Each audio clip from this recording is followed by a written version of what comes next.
Hey guys, welcome back. Tisha here, and we are back for our first reading of Breaking Free, How I Escaped Polygamy, the FLDS Cult, and My Father, Warren Jeffs. I am interested in hearing what this young lady, Rachel Jeffs, has to say. I saw her a few times on television on escaping polygamy. And I feel like it's going to be nice to hear her perspective, especially coming from the cult of Warren Jeffs. Okay, let's begin. I dedicate this book to my children, Ember, Majessa, Rulon, Lavender, and Nathaniel, and to anyone and everyone who has had difficult experiences in their lives. You can be strong and fulfill your dreams. It's true. Author's note: I am not a victim, and I do not want anyone's sympathy. I wrote this book to help others who have suffered from similar experiences, whether in the FLDS church or in thrall to some other circumstance beyond their control. I want people to know that it is possible not only to overcome their trials, but also to use those difficult experiences to help others. No matter where you came from or what you've been through, we are all in this together. Okay, Rachel, I'm liking you already. Prologue. 1 week into my marriage, I was a wreck. I couldn't eat. My skin felt prickly, like I was being poked all over by thousands of invisible needles. This was a new experience for me, being a plural wife, but it was also new for my sister wives to have me there. Okay, so already we know that she is not the first wife. There are already other wives there. They hadn't asked for another woman to join their ranks, and I was starting to get the message that they weren't exactly pleased I had been added to the family or that I was sharing our husband's bed. They didn't know that I was just sleeping in it, and not very well at that. On nights when one of the other ladies shared our husband's bed, I slept on the couch in the living room, so she didn't even have a room. I didn't have a room of my own. 4 weeks into my marriage, I was still getting acclimated. I didn't love my husband, Rich, yet, but I had started to like him. I enjoyed his company anyway. One afternoon, I was helping him with some yard work. Rachel, would you please go get my pruning shears? Rich said. They should be in the closet in my room. I put down my rake and went into the house. In his bedroom, there was a beautiful bouquet of roses on a desk with a small balloon attached to it that read, I love you. There was also a little note, Dear Rachel, happy 4-week anniversary. I love you, Rich. I'd cried a lot since the wedding, but the tears that fell now felt different. I was grateful that Rich wasn't there to see my reaction, because I cared what he thought about me. I couldn't have explained my feelings because I didn't understand them myself.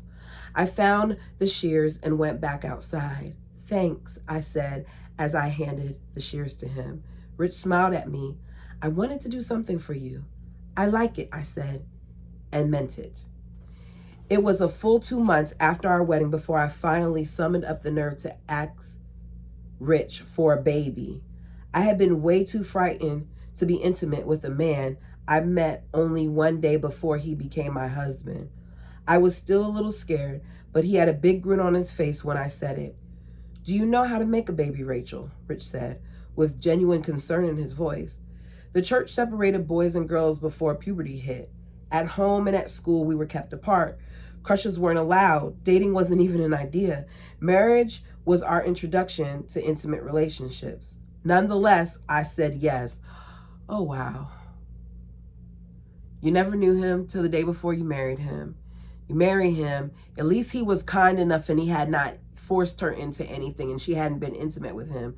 It's 2 months after you're married and now you want to have a baby, but you don't know what it requires in order to have a baby. Rich's eyes opened wide, and he tilted his head to the side like a dog that's just heard an unfamiliar sound. Really? How do you know? I just do, I said, turning my face away from him. I couldn't look him in the eyes. That night, I joined him in his room. Rich undressed himself, then undressed me as I lay on the bed. Do you want to see? He said, hovering over me. No, I squeezed my eyes shut. My other ladies wanted to see. I really don't. Over the next nights, I started to relax, and being with my new husband got easier. I soon learned that I was pregnant. When I was about 4 months along, Rich said, How did you know about sex before we were married? Rich was my husband and now the father of my unborn child. I had kept this secret for so many years. I hardly knew how to answer him. And then just like that, I did. Father taught me. Oh, y'all. Oh, you guys. This is about to be something else. I have a feeling. The fact that she ended that with Father taught me. Girl, way to drop a bomb. Not, okay. For those of you who are new here, I talk sometimes, I laugh sometimes, I say the wrong words, I'll spell them out if I don't know how to pronounce them or if I know for a fact that I've butchered them. So don't mind me and my reaction. I wasn't expecting that. Were you? Is that the title? Hold on, because that was an interesting... Oh, it is. That's the title. You could drive a car through my family tree. There is only one man on the earth at a time that can receive direct revelation from God, and it is God's prophet. Oh, Jesus. This is a quote from Warren Jeffs. November 25th, 1986. Rachel, Becky, come here. Father was standing next to the prophet's casket at the front of the meeting house. The prophet was Leroy Johnson, the leader of the Fundamentalist Church of Latter-day Saints, FLDS, and the only man on earth worthy of receiving the word of God. But we knew him as Uncle Roy. We've heard that name before. My sister Becky and I walked over to the casket. Our father was Warren Jeffs, and he was the principal of our church school. Father took one of our little hands in each of his, and we held on tight. I had just turned 3 years old, and Becky was 2 months younger than me. Our mothers, Father's first 2 wives, were sisters and had been pregnant with Becky and me at the same time. So y'all are cousins and y'all are sisters, literally.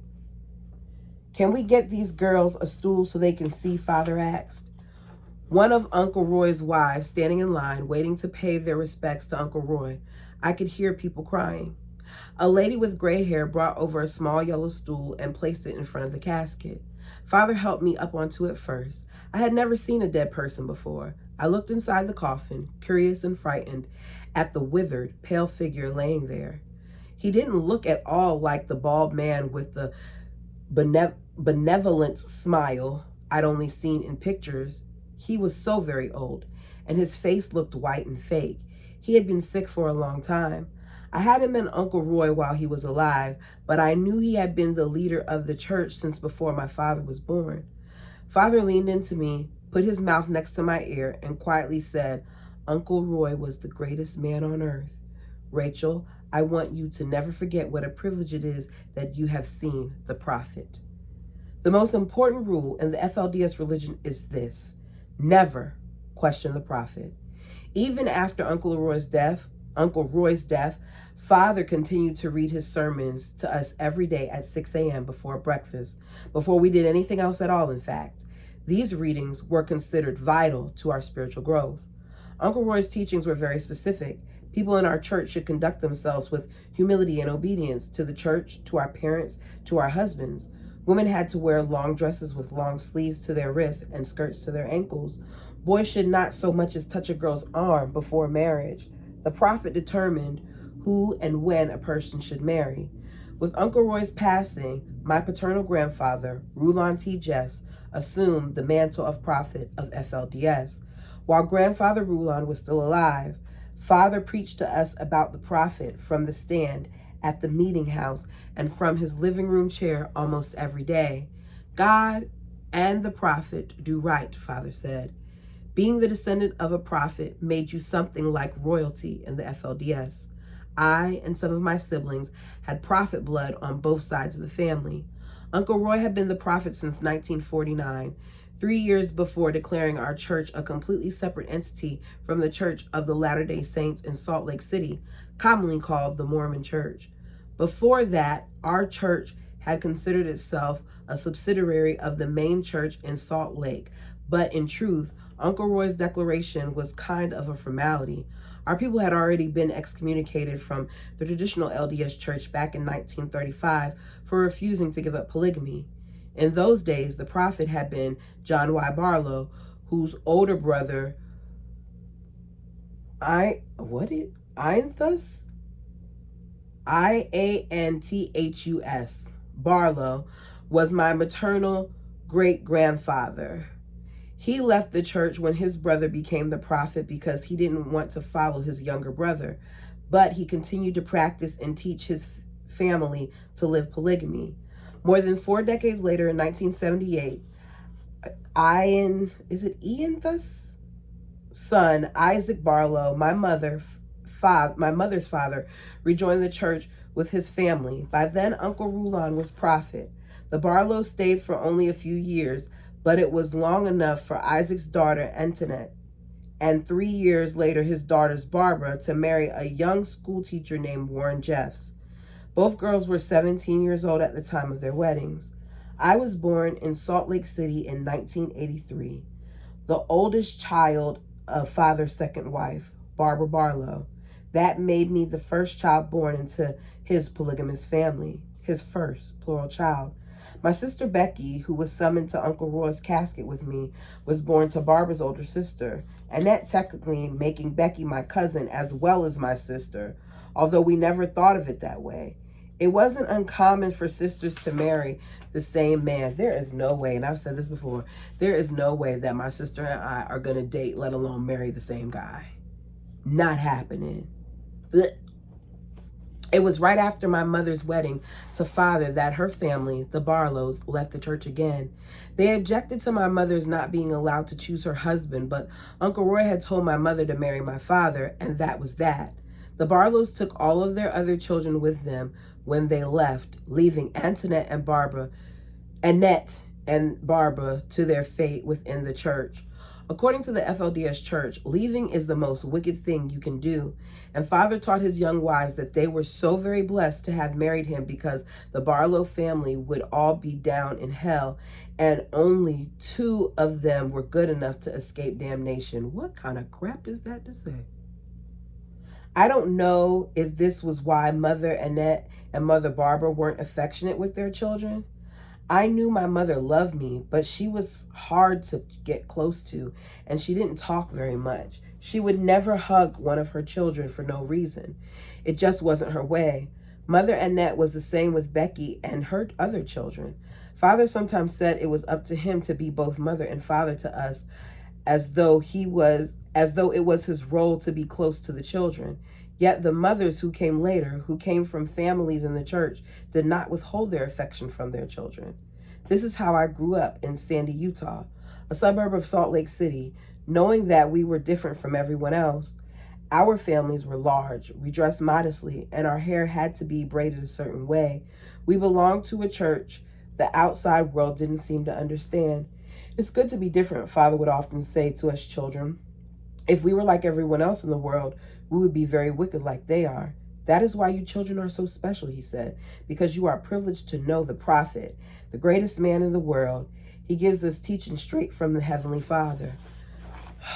So young, and y'all are fooling these kids' minds with crap.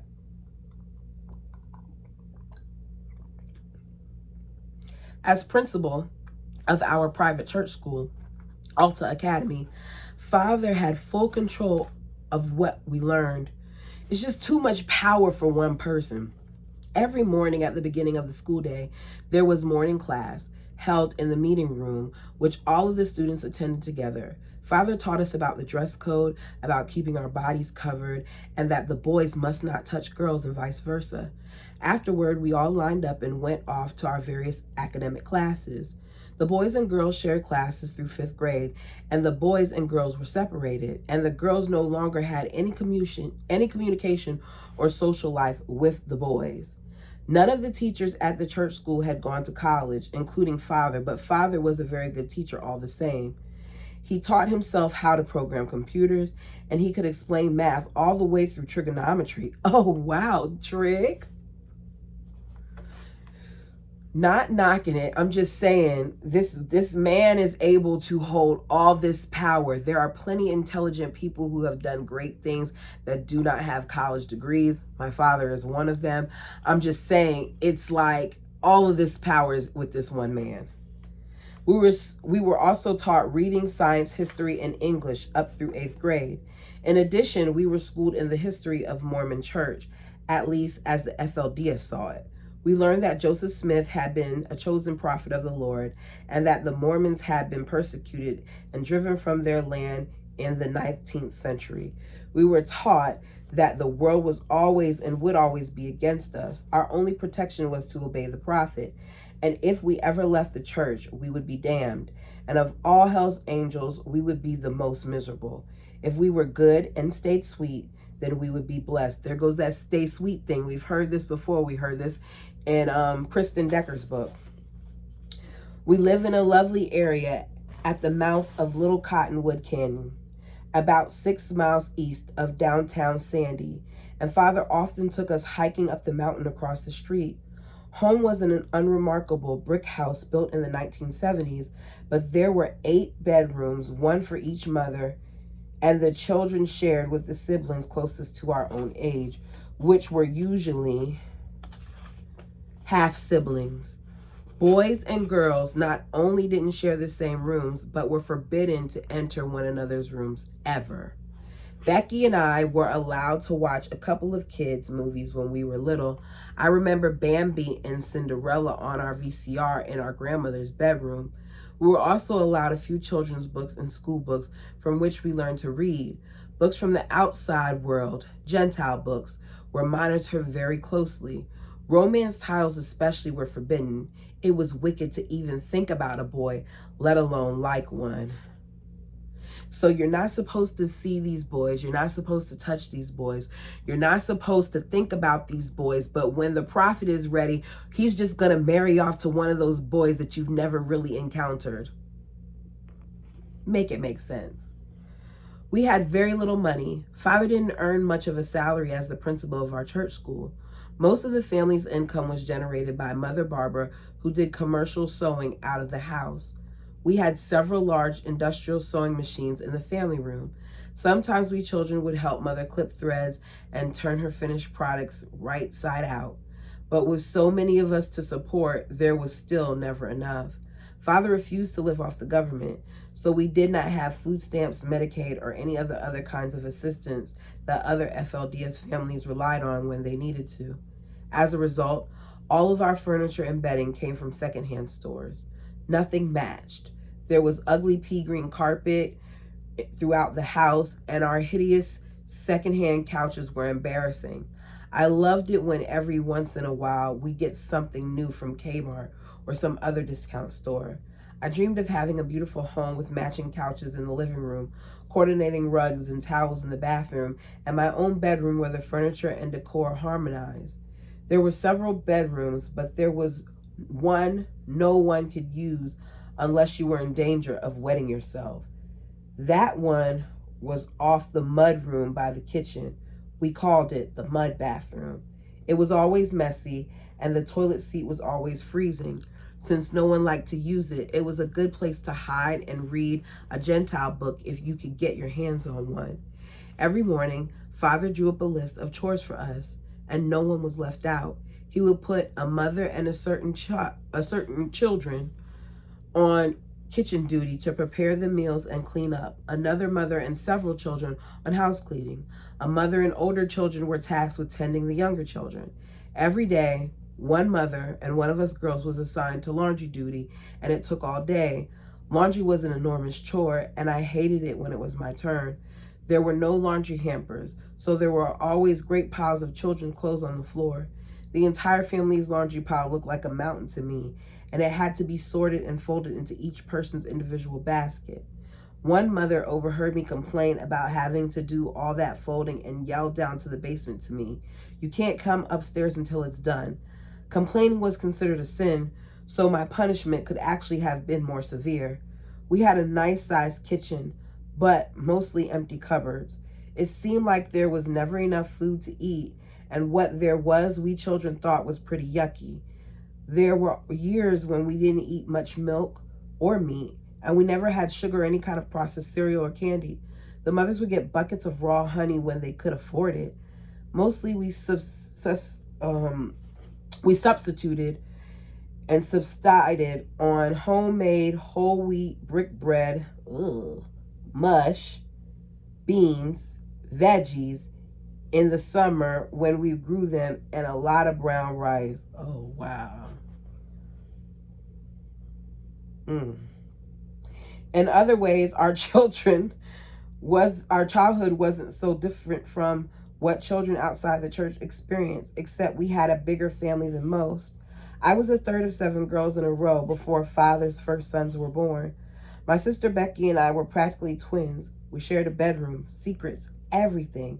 When we were 5, Father had us start violin lessons with Jennifer Wall, who was extremely talented and made the learning fun for us. Eventually, she married Father. We played with our dolls and rode bikes, and we went swimming every Thursday at our Uncle Wallace's pool. Father taught us all how to swim when I was 7. He took extra time with me, teaching me all the different strokes and how to dive. Every Friday night, we each had to get up in front of the family and perform a song or a play. Father took us fishing at least once every summer. When Father came home from a stressful day at work, he'd ask us children to act out our plays and skits for him. Sometimes he would join in, acting out silly antics to make us laugh. He favored the girls and spent far more special time with us doing fun things than he did with the boys. Most of the time, our imaginations were our favorite entertainment. Using the few movies and books we'd read, we pretended for hours, making up stories and adventures to keep ourselves amused when we were not in school or doing our assigned chores. There was also a large front yard and a small forest of trees in the backyard. We called it the woods, where Becky and I went to get away from everyone else and build huts or tree houses. It was our happy place. There was also a large garden that we planted with all kinds of vegetables during the spring and summer. Each day, one of the girls would be assigned to water and weed. There was a small orchard of fruit trees, apple, plum, pear, peach, and apricot, and we often snacked on the unripe fruit. There was also a beautiful array of roses by the front porch. The bush closest to the front door was my favorite, a peace rose, which produced large flowers of pink and yellow. Encircling this Eden was a 6-foot-tall cement wall, a defining characteristic of every house I lived in. As a child, I thought these walls were meant to keep the wicked world outside, but in time, I came to realize that they were just as much to keep us in. All right, y'all, that's the end of that chapter.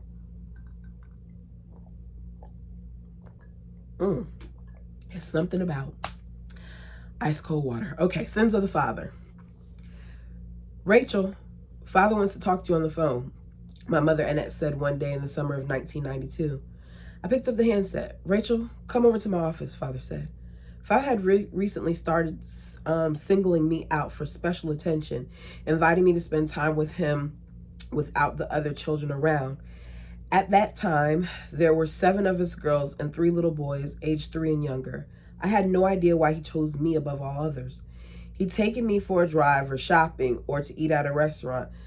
Oh, this is making me feel funny. Just us 2, but mostly he had me spend some time in his office. Oh, please. Usually I would read one of the books he had lying around or help him clean up or do some minor task he gave me. When I arrived that day, the light in the office was very dim. The blinds had been pulled closed, allowing only a small stream of afternoon sunlight to peek through the slats. Come in, Rachel. Father was sitting in the chair behind the desk. Come closer, he said, and waved me over to him. He pulled me onto his lap. He moved his hands around underneath me and slid me off his lap and turned me around to face him, pushing me to my knees. Jeez. I wasn't expecting this so soon. This is going to be a trigger thing. I'm going to have to put up a warning up here. His pants were undone and his genitals were exposed. I gasped. I had never seen a man's parts before. Only my little brothers when I was told to change their diapers. Father had always taught us that our bodies were sacred and that it was a sin to let anyone see them uncovered. Father took my hand and placed it on his penis. I tried to pull away, but he held my hand firmly, placing his hand over mine. He began squeezing my hand up and down.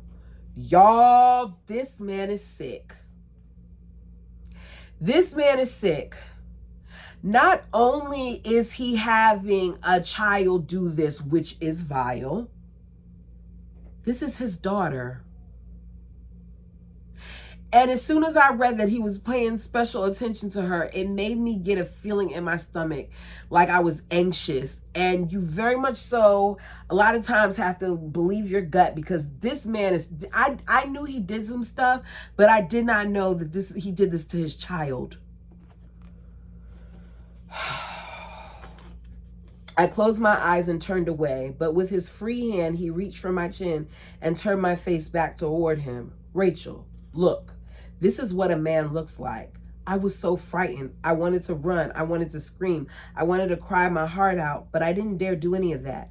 Strict obedience to our father and mothers was the second most important rule after never questioning the prophet. I was afraid of what father would do to me if I didn't obey. Rachel, you see how a man goes hard when you touch him. Don't turn away. Look. Why is he making me do this? This is wicked. Father himself teaches us so. Is Father doing this because I am 8 years old? Oh my God, she was 8. We were taught that 8 was the age of accountability, when all of our sins would be on our own head. As his breathing got faster, the feeling of shame in my heart seemed to thicken and curdle. I walked home from his office that afternoon, feeling like a true sinner. I had done a terrible thing, and I was afraid my mothers and siblings would be able to tell what happened in Father's office. When I got to the house, I went immediately to my bedroom. I couldn't eat dinner with my family. I was overwhelmed with guilt. So she is blaming herself for the stuff that this jerk did. Finally, as my sisters came to bed and settled into sleep, and darkness filled the bedroom, I wept silently into my pillow until I fell asleep. The next morning, and every day afterward, Father behaved as though nothing had happened. Girls, let's go on a hike, Father said, as he walked in the front door one warm day in July. We scrambled to find shoes and socks, since we stayed in bare feet as much as possible in the summer to keep cool. Since we had to wear long dresses and long underwear, bare feet were our only relief. There was one designated sock basket for the whole family, and we'd have to dig through it trying to find a pair. That day, I ended up with one blue sock and one black sock that was too big, so the heel rolled up to my ankle. When I walked out on the porch, I saw Father with some of my sisters and our dog Sunny, one of the German shepherds we had over the years, already heading toward the road to cross over the mountain, and I ran to catch up. As we stood in our obvious church dresses and braids waiting for the cars to pass so we could cross, the driver of a red car laid on the horn and yelled, "Plagues!" out the window out of us. We got that a lot. Gentiles laughing and pointing at us. The first part of the hike was an easy walk up the dirt path to the water tank. From there, the trail steepened. Father and Sonny led the way up to the deer trail to the ridge. Every so often, Sonny would come back down to check on us girls. We were lagging behind, talking and laughing and getting winded. "Girls, if you want to save energy, you'll be quiet and keep a constant pace," Father said. We quieted down and continued walking. At the top, we climbed over the ridge and down the other side of the mountain to what we called Lookout Rock. We clambered up to the top and looked out over Bell's Canyon and a beautiful stream weaving through the valley below. It was easy to forget ugly things for a moment. "Race down to the stream," Father said, and took off running. We took off after him. As I ran, the cool canyon air blew against my face. It felt like freedom. About halfway down, Becky and I stopped at Bell's Cave, an abandoned mining cave dug into the side of the mountain. "Do you dare go in there?" I said to Becky. "I don't know. It's too dark," she said. "Do you?" We tiptoed to the mouth of the cave. Becky holding the skirt of my dress and I the sleeve of hers. We took a few careful steps in until the darkness began to crowd us. I don't really feel like it right now, I said, trying not to sound afraid. Yeah, me either. Then we heard a sound at the far end of the cave. I grabbed Becky's arm and we both turned around and ran. The other girls, Father and Sonny, had already reached the stream by the time we got there. Where were you? Father asked with a slightly furrowed brow. We were trying to be brave and go in the cave, I said. Get a drink from the stream before we head home, he said.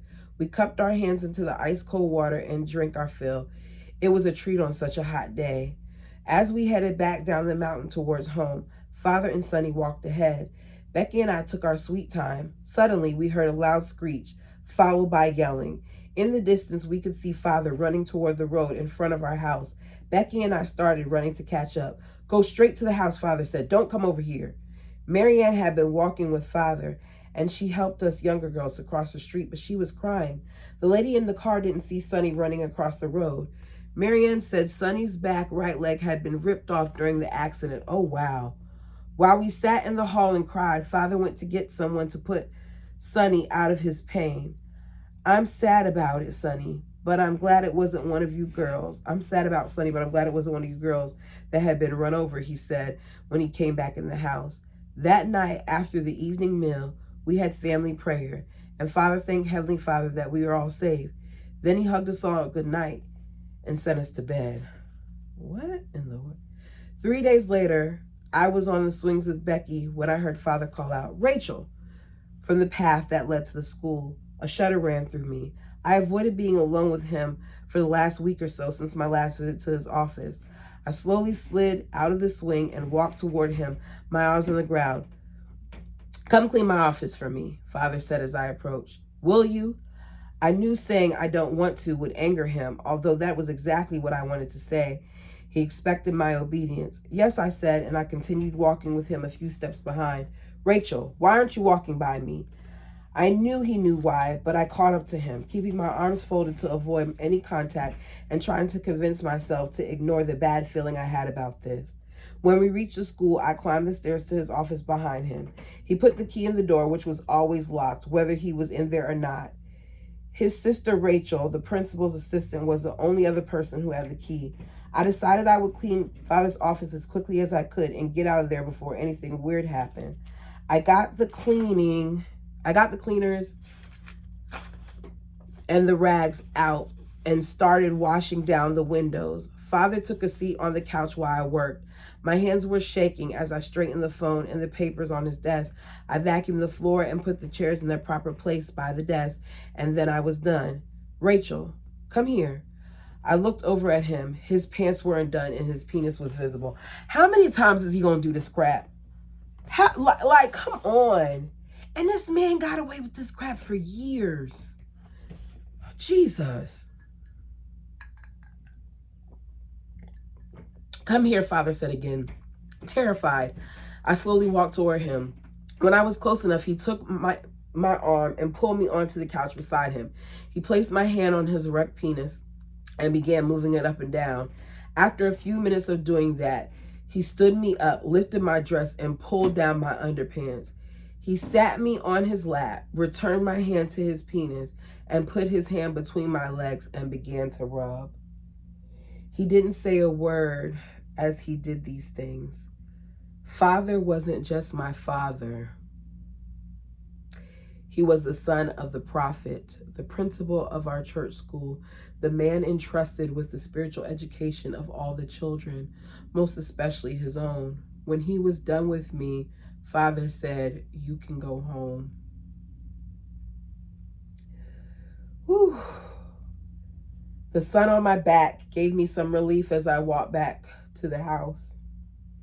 Rachel, come eat dinner, Mother Annette said when I stepped inside, as though she knew I was planning to go straight to my room again. I sat down at the place that was left for me, and my mouth went dry. Dinner that night was a dish we called cheesy business, which consisted of whipped potatoes, corn spaghetti sauce, and cheese. I usually liked this cheesy business, but it didn't look appealing to me. I forced myself to swallow each bite until I was finished so that I did not seem disobedient. That night, as I lay in bed, I tried to convince myself that Father would probably never do those weird things to me again, that he was just feeling different this last week, but things only got worse. That summer, Father summoned me to his office over and over and over and over again, at least 2 or 3 times a week. Each time he was more determined to get me to touch him on my own without his having to take my hand and make me do it. I refused. I held my hand back and looked away while he kept saying, "Rachel, put your hand here." In the end, he would have to put my hand on him, and he would not let me leave his office until he had his satisfaction. One day in his office, as he sat on the couch exposing himself to me, there was a new intensity when he said yet again, "I want you to touch me." He took hold of my arm and kept saying it over and over. "Rachel, I want you to touch me." I realized he wasn't going to let me go until I obeyed, so I did. The next day, Father took me for a ride alone to do some shopping for school. Oh my gosh, he's so sick. "You didn't pass the test," Father said yesterday. Wait a second. You're going to sit here and assault this child for days on end and then tell her she didn't, not days, weeks, months, years, however long he did this, and tell her she didn't pass the test? No, you didn't pass the test of being a human being. Father said as he was driving, I looked at him confused. "What test?" "I told you to touch me to see if you wanted to, and you did it. That shows me that you have immoral thoughts and desires."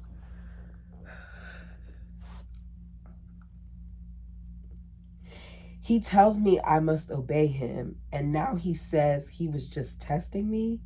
I didn't say a word to him, just turned my head away to look out the window and cried silently. "Becky, let's pretend we're camping on the mountains," I said to my sister when we were playing in the yard one afternoon. "I'll be Father, and you're my wife. Melanie, Shirley, and Angela, our little sisters, can be our girls." I had to play Father because I was the oldest. Give me 1 second, y'all. I'm crying. Sorry. Y'all know I'm already battling these allergies and then over here crying and stuff. Woo.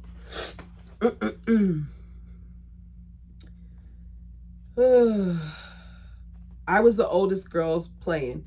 Besides, we didn't have any big brothers, only little ones to play.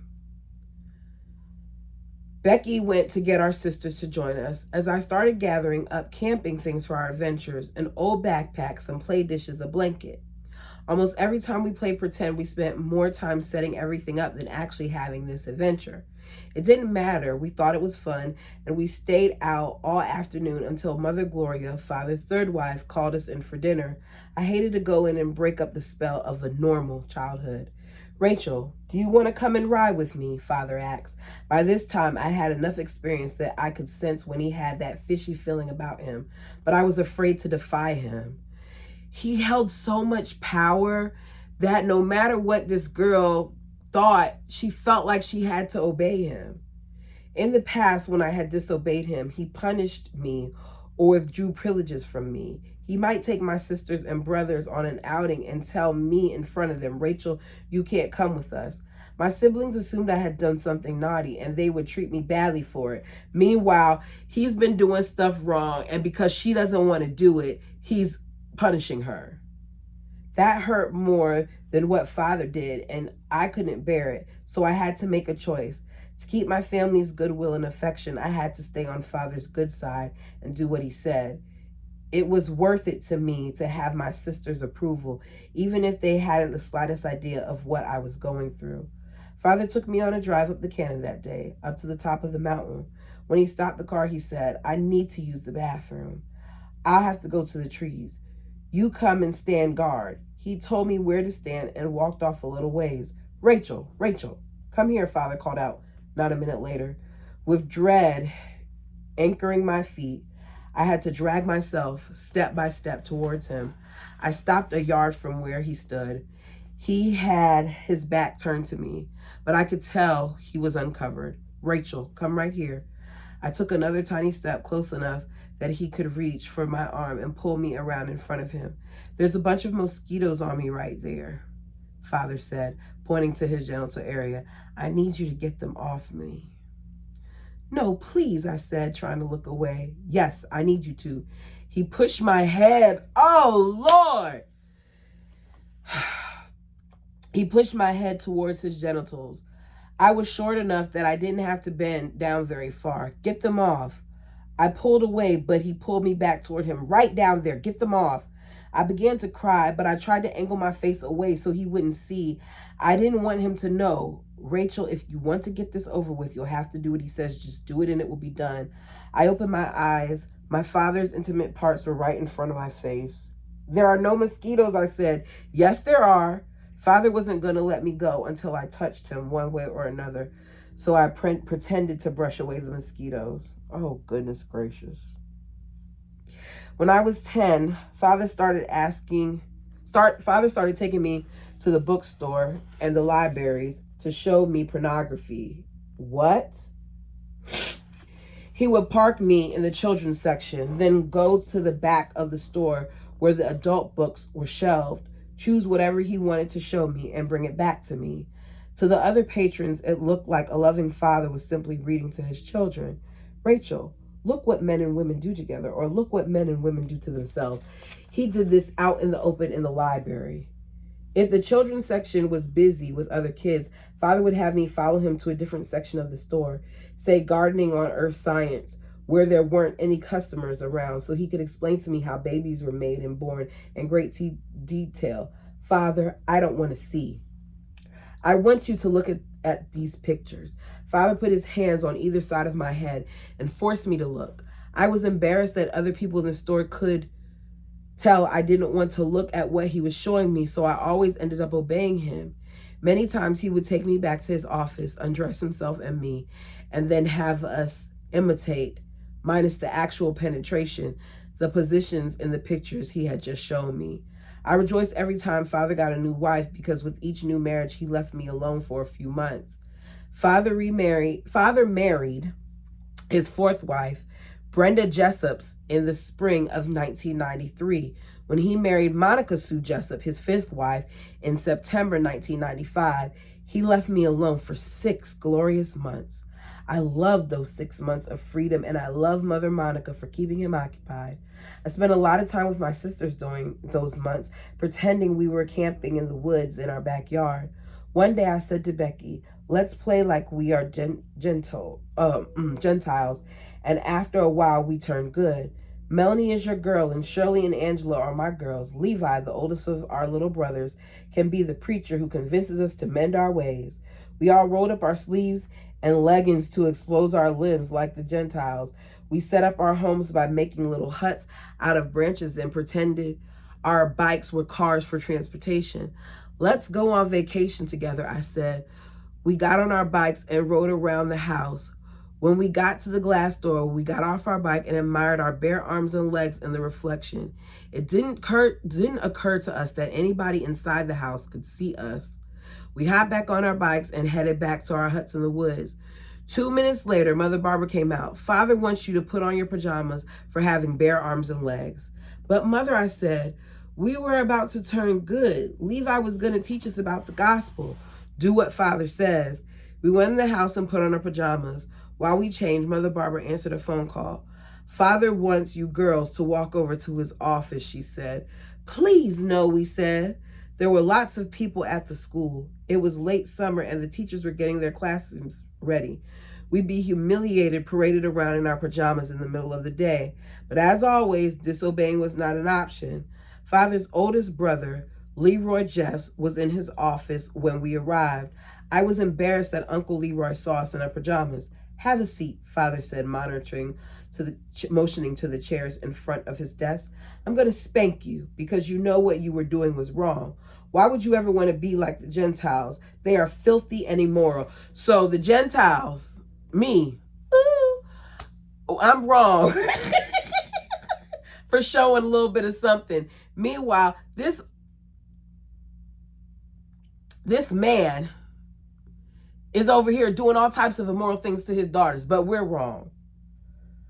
That is why they go naked. Father picked up his yardstick and spanked me first since I was the oldest, and then Becky and Melanie. You should be grateful that you are part of the priesthood, Father said when he was done. And that is the end. And that is where I'm going to stop. Y'all, I was not expecting for us to have a trigger thing this easily, this quickly. I didn't just want to read one chapter though. So I'm going to make sure that I put up here somehow in the thumbnail, because I haven't created it yet, that there will be a trigger warning here. And we'll see how this goes. Let me know what you think so far of the first 2 chapters. As I said before, like the video, it helps the channel. Until next time.